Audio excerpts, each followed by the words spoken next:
and trying to fix their credit. Top that off with the fact that one of the largest credit bureaus in the nation had its information hacked. We'll deal with an expert to talk about that credit bureau in just a moment. But we begin with Ellen Kaloje, who talked to some people trying to dig their way out of debt.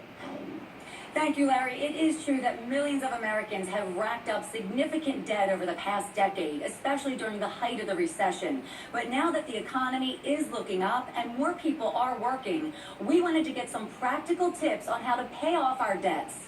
2 years ago, we interviewed 3 young adults desperately trying to pay off their massive student loans. I'm trying to move out of my parents' house, and everything is expensive, and I have to pay back these loans that I already have, over 50 grand.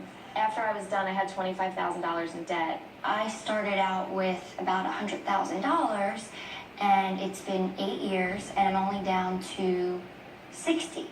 They're still paying off their loans, but working hard to get rid of them for good. Just like others trying to pay off credit cards, mortgages, and cars.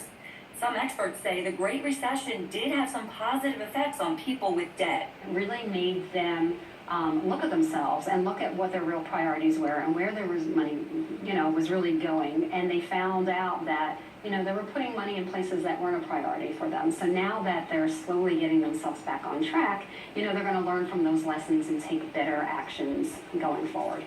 Stephanie Bittner is the New Jersey Outreach Manager for Clarify, a nonprofit organization that helps people with their finances. She says paying their mortgage is the #1 reason New Jerseyans come in for help. It's very difficult because they are sometimes just intimidated by dealing with these lenders that, they've never been in this situation before.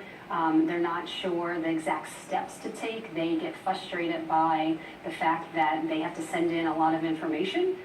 And people in New Jersey are not alone in sometimes feeling overwhelmed with all kinds of bills.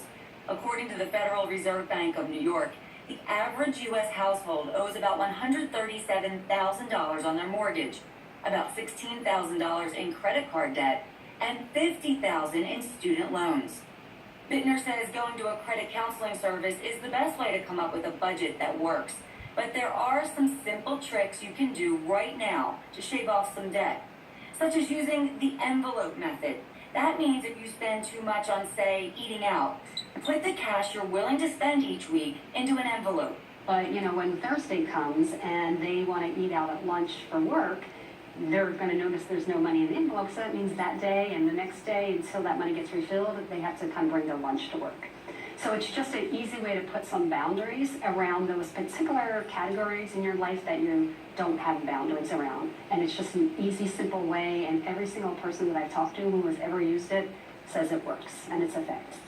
She also says try to pay your credit card balance in full every month, but that's easier said than done. So pay off your credit cards that have the highest interest rates first. And try to use generic credit cards from a large bank or company instead of ones from individual stores, because they usually have a much higher interest rate. President Trump says that if his proposed tax cuts go through, that would mean corporations would have more money to hire more people. And he says more Americans of all tax brackets would have more money in their pockets that they could certainly use to pay off their debts. Reporting for Jersey Matters, I'm Ellen Kaloje.